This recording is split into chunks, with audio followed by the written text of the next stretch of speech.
muchas gracias. Todo el mundo habla de inteligencia artificial. Hace 6 años se hablaba para mejorar las fotos, ahora produce fotos que no existen. Incluso hace los deberes a los chavales y puede que algún discurso y ni nos demos cuenta. Pero, ¿cómo funcionan las inteligencias artificiales? ¿Cuánta gente sabe de verdad qué hay detrás? Creo que uno de los motivos por los que se tiene tanto miedo y por los que hay tanta aversión a la inteligencia artificial es precisamente por eso, porque la gente no lo conoce y es más fácil ver los riesgos, las amenazas, que las oportunidades. Hoy está con nosotros un chaval bastante joven, Manuel Souto, es un científico de datos que se dedica a esto. Él es un apasionado de la física, de las matemáticas y de intentar trasladar a todo el mundo, en palabras sencillas, qué hay detrás de la IA, cómo funciona la inteligencia artificial.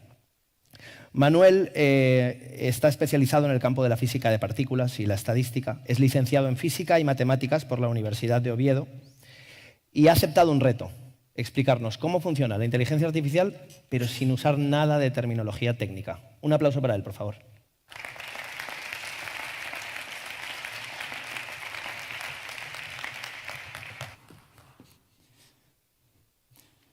Bueno, muchas gracias a todos. Lo primero, gracias por permitirme la oportunidad de estar aquí. Quería agradecer lo primero de todo a tanto al Ministerio como al Principado, como al resto de instituciones y organizaciones que organizan estos eventos por darme la oportunidad a mí de estar aquí y de tratar de explicaros distendidamente, sin tecnicismos, llevándome poco tiempo, o sea, tengo un reto bastante grande por delante, qué es la inteligencia artificial, qué efectos tiene sobre la sociedad en su conjunto y también sobre el sector de la justicia y tratar de hacerlo lo más ameno posible y distendido.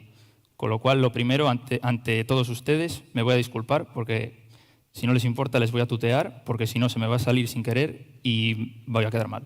Entonces,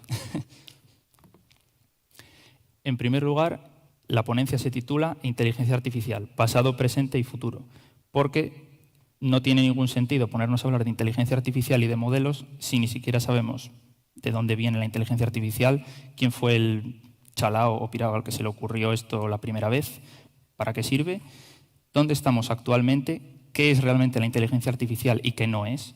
Si entendemos qué capacidades tiene, sabemos qué podemos hacer con ello y también qué podemos y no debemos hacer, algo muy importante, y el futuro próximo que nos depara, porque desde luego no soy adivino tampoco, y esto es mi opinión personal, pero tenemos un futuro por delante bastante prometedor. Entonces, en primer lugar, a día de hoy yo trabajo en Bedrock, una consultora de ciencia de datos e inteligencia artificial aquí en Gijón, cuyo espacio físico es La Pipa. La Pipa es un espacio, es un antiguo llagar de sidra del año 1890 aproximadamente, aunque no hay papeles oficiales, en el cual es un ecosistema de empresas, de innovación y de generación de conocimiento. Es un ecosistema internacional, es un ecosistema sin ánimo de lucro y su idea es generar un entorno colaborativo y de generación de proyectos relacionados con el dato, la tecnología y la inteligencia artificial en todas las áreas posibles. Industria, energía, administración, marketing, medios, etcétera. Aquí os estoy poniendo algunas fotos para que veáis el espacio. También hacemos eventos durante el verano en el que juntamos a profesionales de distintas industrias para hablar sobre la importancia de los datos y el impacto que tienen dentro de sus sectores. Y en general, este es el ecosistema que nosotros estamos desarrollando aquí desde Gijón. Por eso yo hoy, a día de hoy, os quería dar las gracias al Ministerio por la invitación, porque más que a título personal o más que a título de Bedrock, vengo en representación de La Pipa, de este ecosistema que estamos montando aquí en Asturias, cuya importancia y cuyo foco no es solo quedarnos en Asturias, sino poder dar formación también respecto a los datos y la inteligencia artificial en Asturias, en España, en Europa y en el mundo, donde podamos. Por eso os quería agradecer que me deis este paso aquí, porque yo no sé si soy la persona más joven también que está presentando ahora mismo. Es posible. Entonces, empezamos con inteligencia artificial. ¿Qué es la inteligencia artificial para vosotros? No sé si alguien se atreve o bueno, yo me atrevo a decir que para mucha gente es un robot que camina por aquí, la rumba que tengo en casa que va chocando por las esquinas y cosas por el estilo, ¿no? Es un poco así la idea que tenemos de inteligencia artificial.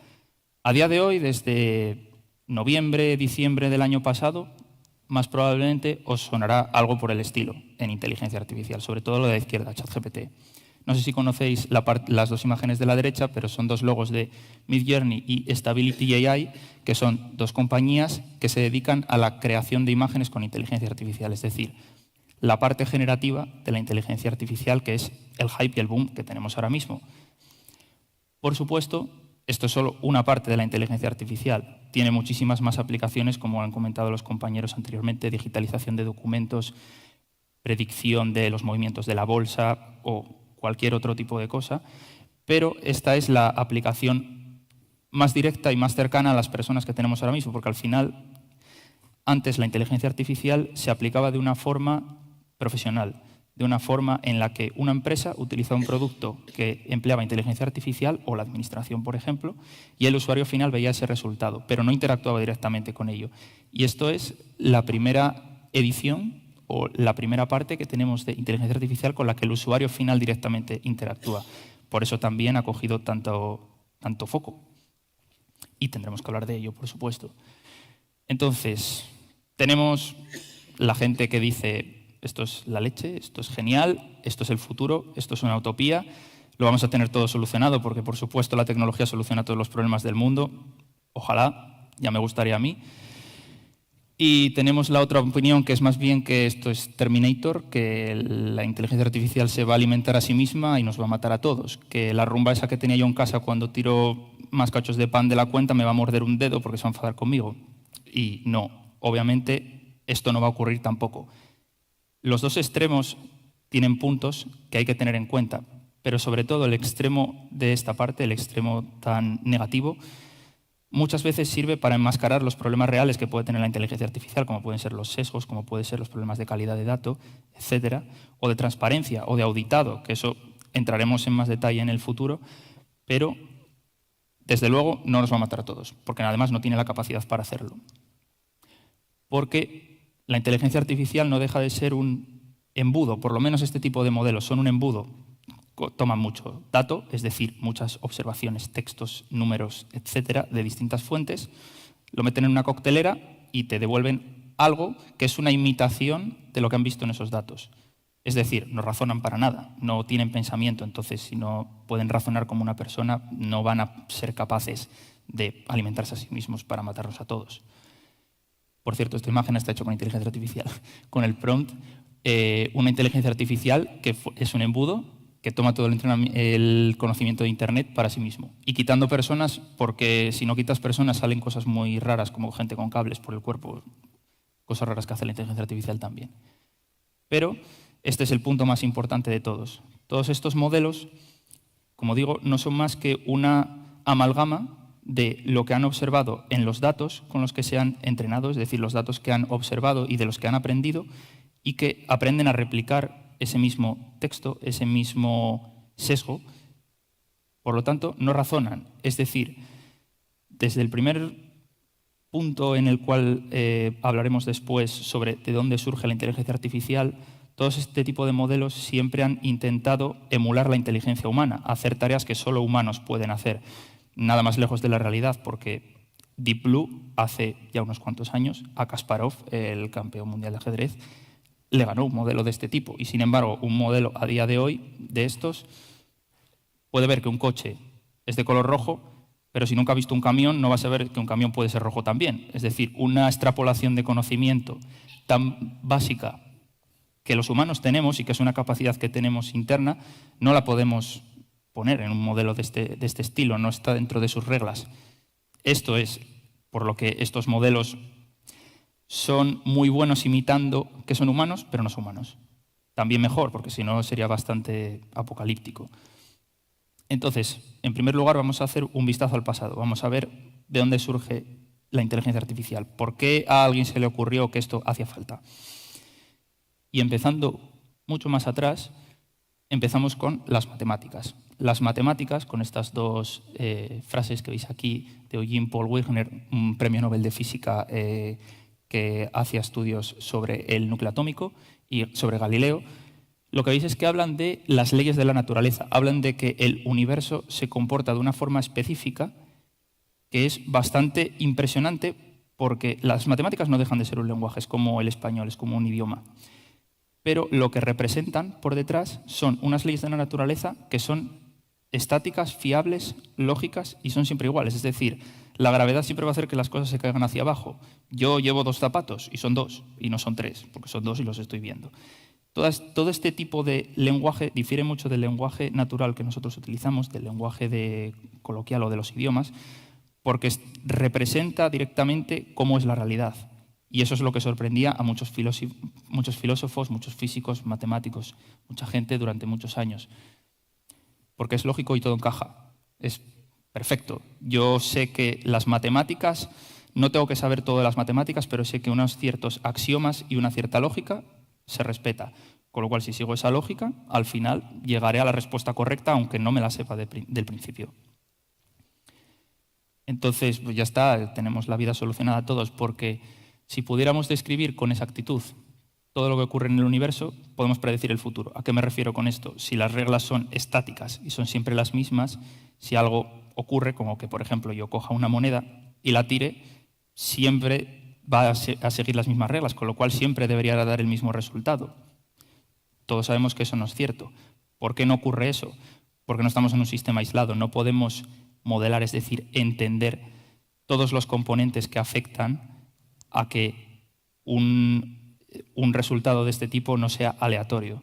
Por ejemplo, el efecto mariposa que habréis escuchado sobre el aleteo de las alas de una mariposa en un lado del mundo provoca huracanes en el otro. Es decir, cuando yo tiro una moneda no siempre la tiro con la misma fuerza, no tengo la mano en la misma posición, hay resistencia del aire, puede pasar una mosca y le puedo pegar con la moneda. Es decir, hay un montón de efectos que aunque matemáticamente se pueden modelar, es decir, describir, no lo puedes describir porque es que son infinitos. El universo es infinito, no podemos modelar todo. Si pudiéramos, sí, podríamos predecir el futuro perfectamente.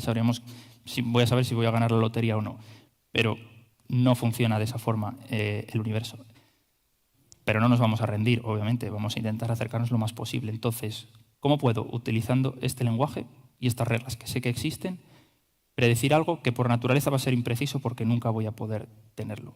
Entonces, aquí es donde surge la rama de la probabilidad y la estadística. La estadística, como término, ha evolucionado, porque la propia etimología de la palabra significa ciencia del Estado. Históricamente, desde el año 1600-1700, se utilizaba para controlar los datos relacionados con los estados y las administraciones, censos, sobre todo datos de agricultura y de mercancías, etc. Estudios de la probabilidad existían desde hace muchos años antes, pero esto ha avanzado a lo largo del siglo XX hasta aplicarse en muchas áreas, como puede ser la administración. Y la estadística lo que nos permite es lidiar con esta imprecisión haciéndolo de la forma que los humanos más fácil nos parece, que es basándonos en conocimiento previo y tomando datos. Datos, en este caso, para definirlo también aquí, porque siempre hablamos mucho de datos, es observaciones. Es decir, yo no puedo saber si la moneda va a caer de cara o de cruz. Entonces, ¿qué voy a hacer? Voy a hacerlo un montón de veces y voy a ver cómo se comporta la moneda. Voy a tratar de describir ese comportamiento, que nunca es igual, pero voy a poder hacer una media, otra palabra de probabilidad. Es decir, la observación empírica de los resultados es lo que nos permite modelar el futuro, si lo queréis ver así, sin tener que pasar por el problema de que como las variables son infinitas no vamos a poder hacerlo nunca. Por eso existe la probabilidad no función, que se le ocurrió un día, voy a hacer esto porque pienso que tiene mucho sentido. Pero claro, cuando añadimos más datos, añadimos más variables y queremos llegar más allá, se vuelve muy complejo, porque son todo operaciones matemáticas, pero cada vez son más. Entonces ya no las podemos hacer a mano. Necesitamos computación, necesitamos un ordenador. Hasta antes de los años 50 los ordenadores eran algo por el estilo, que tardaban igual 10 segundos en hacer una multiplicación simple de 2 números. Pero todo cambia hacia mediados del siglo XX, cuando los investigadores del laboratorio Bell desarrollan el transistor. El transistor es un microchip pequeño, para que nos entendamos, que hace operaciones súper simples y que a día de hoy, por ejemplo, en 1 milímetro cuadrado podemos tener hasta 100 millones. Es decir, esto dispara la capacidad de computación con la que podemos hacer estas operaciones. Y uniendo las dos, entonces ahora ya podemos modelar cosas complejas. Y entonces tenemos el computer science, como se conoce en el mundo anglosajón, que para nosotros es el data science, es decir, el análisis de datos, la estadística, la visualización y la identificación de patrones. Y luego está la inteligencia artificial, que es una parte concreta que va mucho más allá, es mucho más compleja porque trata de emular el comportamiento humano. Bien, hasta aquí tenemos un vistazo general. Vamos a pasar a describir rápidamente qué es la inteligencia artificial. La inteligencia artificial en realidad es un cambio de paradigma, darle la vuelta a esta lógica que hemos estado siguiendo. Hasta ahora las lógicas y las reglas matemáticas que seguimos son como silogismos. Es decir, yo tengo datos, un suceso, tengo unas reglas, si ocurre A tiene que ocurrir B, si ocurre B tiene que ocurrir C, yo sigo el proceso y obtengo un resultado, como un silogismo. Pero la inteligencia artificial le da la vuelta al pastel, porque ahora lo que yo le doy es los datos, es decir, las observaciones, y le digo qué es lo que ocurre con ellas. Y el modelo, que es la parte intermedia, como podría ser el equivalente al programa informático en este caso, nos da las reglas, es decir, nos dice qué es lo que hace que eso ocurra, que es justo lo que estamos interesados, porque es la parte que es complicada de comprender. Ejemplo simple, con una tarta. El modelo son los pasos que tienes que seguir para, utilizando los ingredientes y siguiendo la receta, que te dé la tarta. Aquí mismo veis que las cosas nunca salen de la misma forma, es decir, el algoritmo no es determinista. Determinista quiere decir que cuando sigues los mismos datos y pasos obtienes el mismo resultado. No lo es ni cuando haces un propio pastel, porque lo haces y siempre tienes mínimas variaciones que hacen que sea distinto. Por eso también requieren gran cantidad de datos. Requieren una gran cantidad porque como no pueden razonar estos modelos, lo único que hacen es estudiar estas relaciones entre las observaciones y los resultados. Lo que necesitan es verlo muchas veces. Nosotros como humanos vemos una cosa, un número reducido de veces y aprendemos de ella porque sabemos extrapolar conocimiento. Como estos modelos solo aprenden de lo que ven, porque solo van a saber de lo que están viendo, no van a poder extrapolar fuera, necesitan ver mucho para poder ser cada vez más humanos. Y por supuesto, si los datos no son de calidad, es decir, no representan realmente lo que está ocurriendo en el mundo real, no va a servir para nada. Aplicaciones múltiples. Modelos numéricos, modelos que predicen sobre datos numéricos, o predicción de movimientos en bolsa, predicción de, por ejemplo, en placas solares de cuánta luz voy a tener para saber cuánta energía voy a producir, etc. Modelos de imágenes, como por ejemplo es la conducción autónoma, identificar los coches, identificar los carriles y poder conducir un coche. Y todo esto son datos. O los de texto y audio, ChatGPT, por ejemplo. Entonces, ¿dónde estamos hoy? Hoy estamos en que la inteligencia artificial ya es parte de nuestra vida, ya nos rodea desde hace además bastantes años, porque ahí os pongo el ejemplo del Face ID, pero la propia cámara recuadra las caras de las personas. Eso es un modelo de inteligencia artificial que sabe detectar caras. Amazon, cuando te recomienda productos, eso es un modelo de inteligencia artificial. Recomienda productos en base a lo que has comprado antes y lo que usuarios similares a ti han comprado. Grammarly, que no sé si lo conocéis, es un servicio de corrección de texto, es decir, es como un autocorrector. También utiliza inteligencia artificial. Netflix, por ejemplo, cuando recomienda vídeos, también lo hace en función de preferencias de usuarios similares a vosotros o de lo que habéis visto. También por eso si ves una serie de una cosa que te dijo un amigo, luego se te llena el feed de 50 películas que son exactamente iguales y que no te importan. Pero también se aplica en el entorno legal ya, la inteligencia artificial, como bien habéis comentado. Os pongo un ejemplo de una empresa, Juriblocks, es una empresa de los Países Bajos que proporciona un servicio integral cloud en la nube para el sector legal. Por ejemplo, la parte de inteligencia artificial, la parte de digitalización de documentos y demás que ya se ha comentado, una parte interesante que tiene este servicio es que en los NDAs, cuando tú le das un NDA, estudia el NDA en base a NDAs anteriores y sabe ver si el NDA es correcto para que lo firmes y si no es correcto, dónde falla y qué deberías cambiar, por ejemplo. Es una de las razones por las que la inteligencia artificial no va a sustituir a los humanos. Se debería utilizar de esta forma. Sería para ayudar a que seas más productivo, ayudar a que optimices tu tiempo y a que puedas dedicar tu tiempo a tareas de mayor valor. Pero lamentablemente o no lamentablemente, de lo que tenemos que hablar a día de hoy es la inteligencia artificial generativa, es decir, ChatGPT, el GitHub Copilot, que es lo mismo pero para desarrollar código, Writesonic para escribir posts de LinkedIn, artículos, etc. o incluso la generación de imágenes que se hace a modo hobby, o también profesionales lo utilizan. Por ejemplo, estas dos fotos que veis en pantalla son ejemplos de arquitectos que utilizan esto para diseñar y tener ideas sobre cómo construir nuevas casas o diseño de interiores, por ejemplo. Y tiene todas las consecuencias malas que todos sabemos. Es decir, yo creo que toda la foto de Trump y la foto del Papa, yo creo que la hemos visto todos, porque poco tardó en salir estos modelos y ya estaban circulando los deepfakes por ahí. O también en generación de audio, que en realidad es generación de texto más sintetización de audio tomado de otra persona. Por ejemplo, el caso de Emma Watson leyendo Mein Kampf en 4chan. Es decir, malos actores va a haber siempre. Eso no es algo inherente a la tecnología. Obviamente es una parte que hay que regular, que hay que tener en cuenta, que hay que conocer y que hay que entender. Pero malos actores los tendremos siempre. Entonces, ¿por qué ocurren estas cosas? ¿Cómo funcionan estos modelos en realidad de una forma muy simple? En realidad, si queremos describir un LLM, es decir, un modelo de lenguaje natural grande, Large Language Model, son las siglas en inglés, ChatGPT, por ejemplo, son mega autocorrectores. El autocorrector del móvil, estás escribiendo una frase y te dice la siguiente palabra más probable que vas a poner. Eso es lo que hace un autocorrector. Esto hace lo mismo, pero te puede predecir hasta 4096 caracteres. Letras individuales, disculpad. Entonces, lo que le puedes poner es una frase y que te suelte ahí lo que se le ocurra. Es decir, es un autocorrector. Lo único que pone son las palabras más probables que siguen a lo que tú le has introducido. No razona. Por eso miente, dice cosas que no tienen sentido, no referencia las cosas que dice, etc. Son una imitación y una caricatura de la forma en la que nos comunicamos. No son inteligentes, aunque lo parece. Como os decía, El mentiroso del siglo, este es un ejemplo que he sacado de un periódico online, donde un abogado precisamente lo utiliza para la resolución de una sentencia y las referencias a otros veredictos son todas falsas. Y lo que hizo para verificar si eran correctas era preguntarle a ChatGPT si eran correctas y por supuesto le dijo que sí, obviamente, ¿qué va a decir?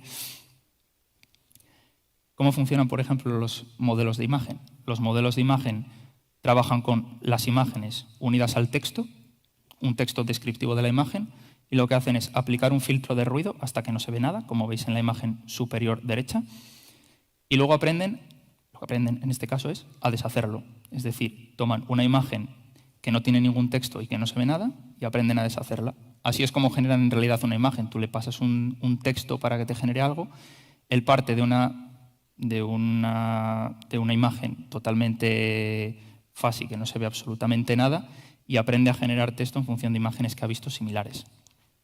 Que también tiene sus problemas, todo el tema del copyright, porque se ha visto, esto es un estudio de hace 1 mes y medio, 2 meses más o menos, que estos modelos también tienden a copiar imágenes en las que han sido entrenados, con lo cual entramos en otro tema que es todo el tema de los derechos de autor y el copyright de las imágenes, otro tema más aparte para hablar. ¿Y cómo nos preparamos para todo esto? Desde luego, haciendo algo similar a lo que yo estoy haciendo aquí y que os insto a hacer, que es leyendo más sobre el tema, conociendo más e informándonos de qué capacidades realmente tienen estos modelos, qué pueden y qué no pueden hacer. Y desde luego no prohibir directamente, porque prohibir no va a quitar a los malos actores y no va a quitar los problemas que estos desarrollos y estas tecnologías tienen. Lo que tenemos que hacer es entenderlos y trabajar para mejorarlos. Entonces, ¿qué podemos esperar en el futuro próximo? Pues que la inteligencia artificial se va a seguir desarrollando como se estaba desarrollando estos últimos 10, 15 años en todos los ámbitos, en los ámbitos financieros, salud, medios, etcétera, administración. No quiere decir que solamente sea la parte de inteligencia artificial generativa, me refiero a todo tipo de desarrollos. Pero esto lo que va a hacer es que los próximos meses y años, puede ser, sean ruidosos sobre todo porque el ruido de los medios va a hacer que tengamos muchísima información en la cabeza, y un poco tumultuosos, sobre todo, en este caso, hablando a vosotros que sois profesionales del ámbito de la justicia y de la regulación, tumultuosos porque no se va a saber exactamente cómo regular estos modelos.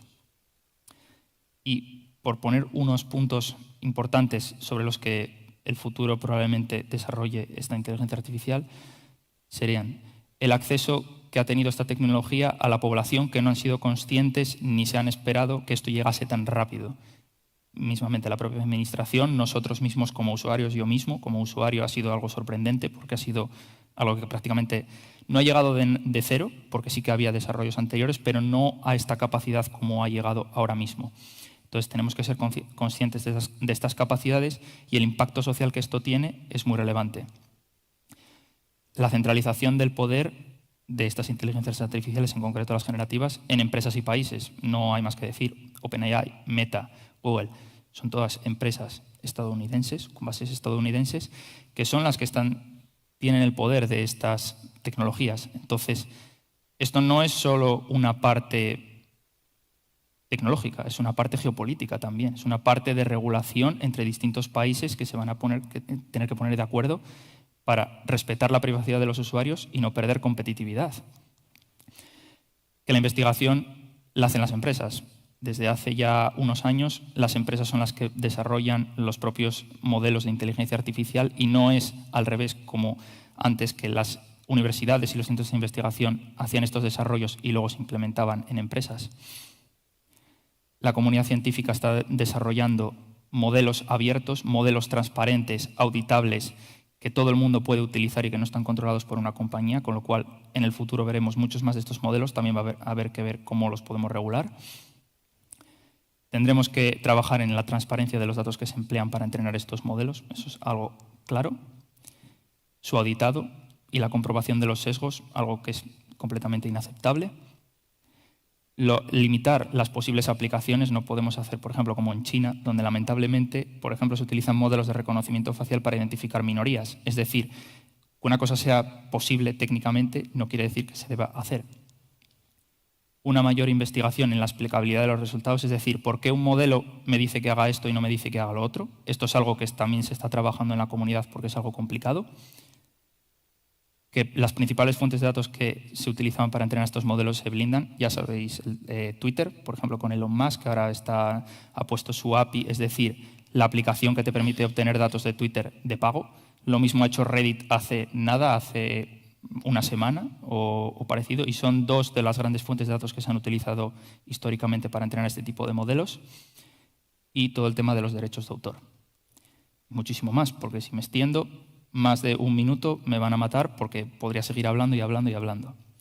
Entonces, lo que quiero remarcar aquí es que el sector de la justicia juega un papel clave, no solo en la propia utilización de estos modelos internamente, sino en la regulación de estos propios modelos, en entender cómo esto va a impactar en la sociedad y cómo podemos tanto no perder competitividad frente a otros países en el sector privado, como respetar la privacidad de los usuarios, que es lo más importante.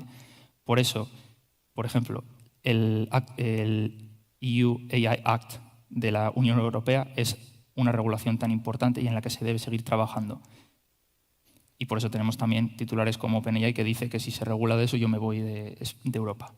Entonces, deberíamos tener en cuenta este marco regulador, involucrar todas las partes posibles, administración, sector público, sector privado, centros de investigación, para tener esta regulación y que esté acorde a las necesidades tanto de las empresas como de los usuarios.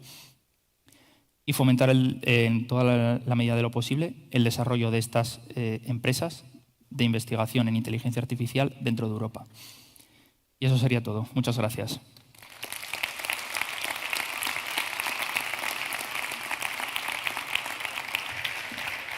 Muchas gracias, Manuel.